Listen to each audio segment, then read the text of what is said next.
첫 번째 대표님들이 또 해야 될 거는 물론 이제 직급체계라는 걸 먼저 만들긴 해야 되는데 일단은 그게 있다라는 가정하에 체크리스트라는 걸 먼저 해라. 체크리스트라는 거는 매장을 출근할 때부터 매장에 내가 마감하고 퇴근할 때까지 벌어지는 이미 내가 하고 있는 일들을 문서로 옮겨 놓은 것 뿐입니다. 체크리스트가 생겼다고 해서 일을 더하냐? 아니요. 일을 더하는 게 아니라 하고 있는 걸 옮겨 놓고 알바생 교육이 일주일 단축되고 직원 교육은 거의 2, 3주 단축됩니다. 제가 체크리스트를 만들었다는 거는요, 저희 직원들하고 매장이 너무 잘 되고 바쁘니까 10년 전에 너무 바쁘니까 계속 그 직원들이 막 그만두고 또 새로운 알바생들이 오고 또 그만두고 하니까 그 친구 알려주는 게 너무 힘들다는 거예요. 그래서 제가 고민한 게 이때 뭐 해야 되고 저때 뭐 해야 되고 또 이 다음날 또 까먹고 직원들은 거의 2주 동안 계속 알려줘야 되고 알바생들은 거의 4주 동안 알려줘야 된대요. 예. 그럼 우리 하고 있는 일을 한번 옮겨서 내가 만들어 볼게 하고 제가 시작한 게 체크리스트였습니다. 그냥 체크리스트만 한번 보여주면서 하면 됩니다. 이 시간 이거 해야 돼, 그 다음 이거 해야 돼, 그 다음 이거 해야 돼, 그 다음 이거 하면 됩니다 하면 직원들은 다음날 그냥 안 알려줘도 그냥 체크리스트만 보고 합니다. 알바생은 한 2번 정도 알려줘야 되고 직원들은 한 번만 알려주면 됩니다. 그럼 이게 우리가 서로 효율적인 거거든요. 서로 안 까먹으니까 싫은 소리 할 필요도 없고 사실 이 관점입니다. 체크리스트라는 건 존스 홉킨스 대학병원이라는 데가 있어요. 이 병원의 사례를 보면서 저는 또 한번 내가 맞게 잘 했구나 이런 생각을 하고 있습니다. 무슨 말이냐면 이 존스 홉킨스 대학병원이라는 곳은요 전 세계 암치료 1등 병원입니다. 전 세계에서 가장 똑똑한 의사들만 모아놓은 병원이라는 거예요. 그럼 엄청나게 똑똑한 사람들이겠죠. 근데 똑똑한 의사들이 3분의 1 이상의 환자에게서 어떤 절차를 빼먹고 있었어요. 그래서 4,000명을 수술하면 400명이 합병증으로 재수술했다고 합니다. 몸속에 바늘을 놓고 꼬매서 재수술하는 경우도 상당히 많고요. 이런 것들이 정말 너무 많다는 거예요. 예. 또 그 중에서 56명은 사망했다고 합니다. 이거를 이 병원도 특단의 조치를 취했겠죠. 이 똑똑한 사람들 다 모아놨는데 왜 이렇게 400명씩이나 또 수술해야 되고 그 중에서 56명이 또 사망하고 있지? 이 병원도 미치겠는 거예요. 그래서 병원에서도 왜 그럴까라고 보고서 일단 의사들을 막 교육해, 정신교육하고 막 마인드 교육하고 보다 더 숙련된 의사들로 다시 바꿔요. 그 다음에 문제를 일으키고 이슈가 되는 의사들을 징계해버리고 실수한 의사들을 다른 의사로 교체하고 막 캠페인 활동하고 그런데 똑같은 일이 계속 반복되는 거예요. 이 병원이 조치했던 거의 핵심은 뭐죠? 누구를 바꾸려고 했죠? 의사를 바꾸려고 했죠. 그 의사를 바꾸려고 하니까 안 되는 거야. 마치 우리 매장으로 보면 직원을 바꾸려고 하니까 안 바뀌어. 야, 너 왜 이렇게 했어?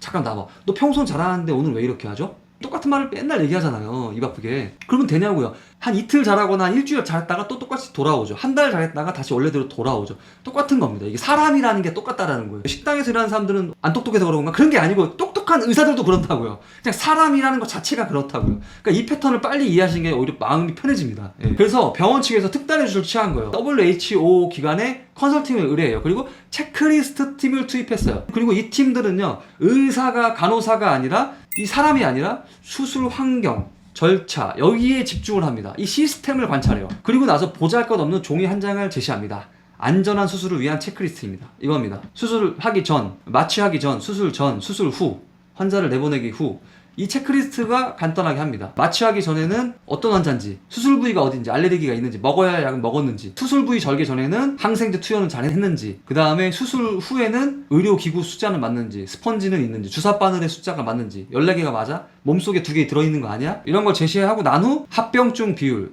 4,000명 중에서 400명이 재수술했잖아요. 그 중에서 36%가 감소했고 환자 사망률은 절반 가까이 감소했어요. 고작 체크리스트 때문에. 이 체크리스트를 처음에 제시했을 때 의사와 간호사의 반응이 어땠냐면요, 우리가 똑똑한 사람들이고 의사인데 우리가 뭐 유치원생이에요, 화장실 청소부예요, 이런 걸 우리가 왜 해야 됩니까? 이걸 왜 체크하고 앉아있습니까? 라고 한 거예요. 근데 어쨌든 우여곡절 끝에 밀어붙여서 했어요. 하니까 이렇게 됐어요. 그리고 나서 이 체크리스트는 다양한 버전으로 전 세계의 병원에서 안과든 치과든 다양한 병원에서 이 체크리스트가 변형돼서 현재는 다 쓰이고 있습니다. 모든 병원에서. 우리 매장의 체크리스트도 마찬가지입니다. 매장의 오픈부터 마감까지 이미 하고 있는 일을 누구나 쉽게 보면서 따라할 수 있도록 정리한 스케줄표예요. 자, 이걸 제가 설명하는 이유는 이렇게 직원들한테 얘기하시면 됩니다. 이 자료 그대로 보시면서 여러분들이 직원분들을 교육시키세요. 자, 두 번째, 이거는 제가 예전에 밤새 고민했던 사항들이니까, 자, 매장에서 하는 업무의 모든 것을 우리가 이제 한눈에 볼 수 있어요. 그리고 매장에서의 업무를 정확하게 이해할 수 있고 실행할 수 있어요. 직원이 새로 들어왔어, 오늘 배웠어, 다음날 까먹으면 실행이 안 나요. 뭘 해야 될지 모르니까 행동이 안 나옵니다. 그리고 저기요, 저 지금 뭐 해야 되죠? 왜 그 사람을 이렇게 기죽게 만들어요? 붙여놓으면 이제 보면서 맞다, 이거 하면 되지 하면 기죽게 돼서 이게 뭐 해야 될까요? 뭐 이렇게 되잖아요. 네 번째, 중요한 일을 누락하거나 반복되는 실수로부터 방지하죠. 아무리 점장도, 오래 다닌 점장도 까먹을 때가 있단 말이에요. 근데 이걸 해놓으면 까먹지 않겠죠. 저는 처음에 30가지 항목이 있었어요. 한 장의 체크리스트였어요. 근데 이게 하다 보니까 이제 직원들이 이것도 까먹어요, 저것도 까먹어요, 늘어났어요.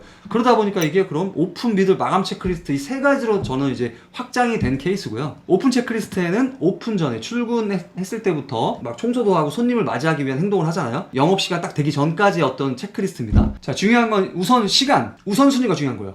시간별로 또 우선순위별로 우리가 뭘 해야 하는지가 중요한 겁니다. 네, 지금 보면 출근하신 분들이 포스를 켜고 냉난방기 가동을 하시고 매장 노래를 킨다. 유튜브에 지정된 플레이리스트 리스트를 재생하시고, 네, 영수증 리뷰를 검토하고 리뷰를 작성합니다. 이걸 다 합니다. 매니저, 부점장, 점장님들, 팀장님들은 저희는 다 당연히 합니다. 그 다음에 전날 있었던 특이사항을 공유하게 되고요. 그 다음 청소로 들어갑니다. 오픈 준비 청소 쭉 하게 됩니다. 또 미들 체크리스트를 체크하겠죠. 미들 체크리스트라는 거는 막 웨이팅 걸리거나 꽉 차는 시간은 어차피 11시 반에서 1시 반이잖아요. 그러니까 1시 반 정도부터는 손님들이 이제 빠져나가기 시작하잖아요. 그때부터는 저녁 영업 준비를 해야겠죠. 그게 미들 운영 체크리스트 때 해야 될 일입니다. 1시 30분경이면 점심 피크타임 손님이 어느 정도 빠지기 시작하죠. 그럼 점심 영업으로 인해 소진되었던 물도 채워야 되고, 불판도 닦아야 되고, 숯도 작업해야 되고, 또 여러 가지 할 일들이 있겠죠. 상도 다시 만들어야 되고, 수저도 다시 채워야 되고, 반찬도 다시 만들어야 되고, 주방에서도 여러 가지 있을 거고, 홀도 여러 가지 있겠죠. 11시부터 한 4시 반 요 범위 내에서 우리가 미들 운영 체크리스트를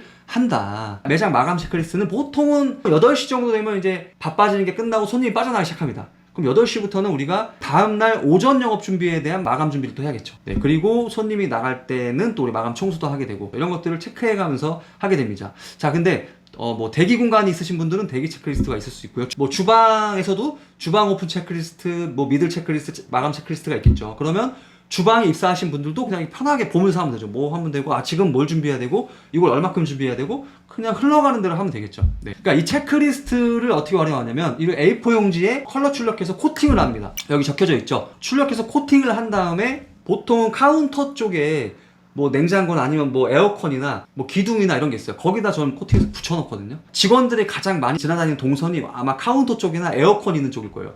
그쪽에 저는 코팅해서 붙여놓고요. 그 다음에 보드 마카로 이렇게 체크해가면서 이게 하고요. 다 하면 이제 오픈 체크리스트가 끝나면 사진 찍어서 카카오톡방이 있으시면 카카오톡방에 공유를 시키시고, 저는 이제 잔디라는 어플을 쓰는데, 전 잔디 톡방에다가 저는 공유를 하게 합니다. 또 미들 체크리스트가 끝나면 또 그거 공유하게 하고, 한 번에 하지 말고 그냥 하나씩 끝날 때마다 공유시키고. 자, 이게 되게 좋은 거는 개개인의 뛰어난 경험치나 노하우를 다시 또 반영해서 우리가 개선을 하게 됩니다. 체크리스트가 한 번 만들면 끝나는 게 아니라 더 좋은 경험치가 생기고 노하우가 생긴단 말이에요. 그럼 그걸 또 반영해서 또 수정을 해야죠. 그럼 더 우리가 또 현명하게 일을 할 수 있겠죠. 그리고 처음에 체크리스트를 만들 때는 점장이나 사장인 나의 기준으로 만든단 말이에요. 그 말인 즉슨 누가 들어오든 점장의 레벨로 출발을 하게 됩니다.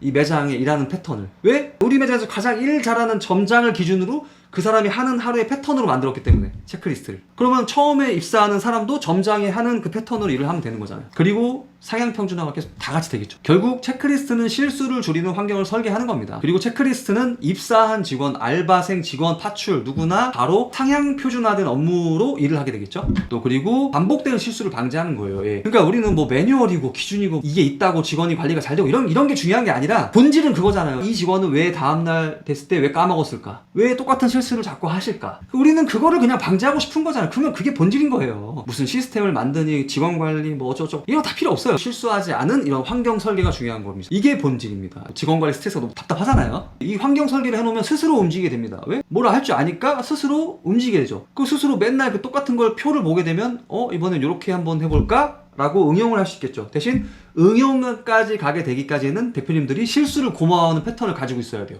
이거 실수 잘하셨네요. 다음에 다른 사람도 실수 안 할 수 있게 우리가 뭘 하면 될까를 자꾸 물어봐줘요. 그럼 그 사람도 아이디어를 내줘. 좋아요. 너무 잘했어요. 여기 추가해주고. 그럼 그 사람도 자꾸 응용하는 습관, 응용력이 길러지죠. 자, 그러면 우리가 매니저나 부점장, 점장을 길러낸다는 거의 핵심이 체크리스트에서 나옵니다. 왜? 문제 해결력을 키워주나요? 문제 해결력을. 우리는 어떤 문제가 생길지 모르거든요. 근데 그 문제 해결력을 키우고 싶지 않아요? 어떤 이슈에든 문제를 잘 해결하는 사람을 키우고 싶은데, 그럼 자꾸 이런 작은 문제들을 해결하고 그 칭찬을 얻고 기운을 얻어봐야 돼요. 그리고 직원분들이. 그게 이 아주 사소한 이 체크리스트라는 구조에서부터 출발할 수 있습니다. 어떤 대단한 의견을 내겠습니까? 작은 성취가 큰 성취로 가는 거잖아요. 마케팅도 작게 시작해서 내가 이제 점점 기술이 좋아지고 실력도 늘어나는 것처럼. 네, 그렇죠.